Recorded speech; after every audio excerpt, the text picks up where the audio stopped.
AIF TV. AIF TV mi ò lè gbé kó ń bẹ̀ rárá o. Èmi àti iléeṣẹ́ tẹlifíṣàn yẹn àjọlẹ̀pọ̀ ni.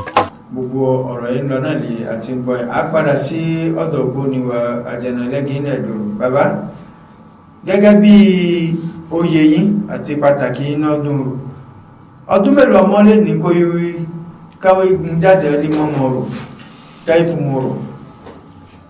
Ṣeun olóòtú ayé ń lọ láńtọ̀ Bẹ́ẹ̀ ni bàbá. ọ̀rọ̀ tó ń dé lókójú ọ sí ń tẹ̀lé. Bàbá gbọ́ gbogbo àlàyé tí ń ṣe faraàlú ọ̀tẹ̀ ní wà lọ ọyẹ fọ́tò rẹ̀ rí òpèrè àtọ́ṣe gbẹ́dọ̀ kan náà ó dé tèmi pẹ̀lú ń lọ ó kéré ọmọ máa ní ìbò máa ní adú yóò nìyẹn yọ ọmọ kékeré gbẹ́dọ̀ ní fúté ìmọ̀rò bọ́bọ́n ohun lọ bí anọ́dún 18. Anọ́dún 18. Bẹ́ẹ̀ni ìgbọ́n náà ni mo mọ rírì ìwọ́tí. Ẹ ṣeun bàbá.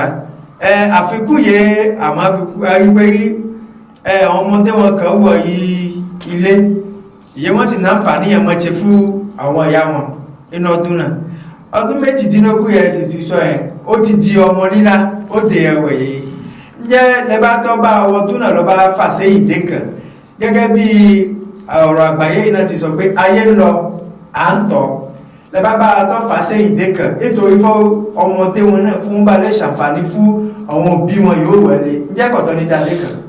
Ẹ ṣe wọn lóòótọ́ ikú ọ̀ nípa àwọn náà rè é fóònù ètò ẹbẹ ọtìwé mú ọbí fẹ́ ilẹ̀ ta sí di ọdún 18. Àmọ́ pẹ̀lú bèèrè sẹ́yìn fún àǹfààní tiwọn náà lẹ àti fún àǹfààní ìlú fún ìdíjọ́ ọ̀kínà ìdí eré ibi agbẹ́gbẹ́ fún ilẹ̀ ta sí pẹ̀lú àwọn olóyè wọn kù pẹ̀lú àwọn àgbààgbà wọn kù ọmọ fútu ọmọ létí. Ẹ ṣeun ká bàbá àgbà òní tán lérí rẹ̀ Àjànàlẹ́gì ní Ẹ̀dùn agbóperi wọn lé ayé lálárí ètùtù ní wọ́n fòrò náà ṣe bí ó tó wẹ̀rẹ̀ kàbí àti yáwọn kankan po tí ò tún lọ.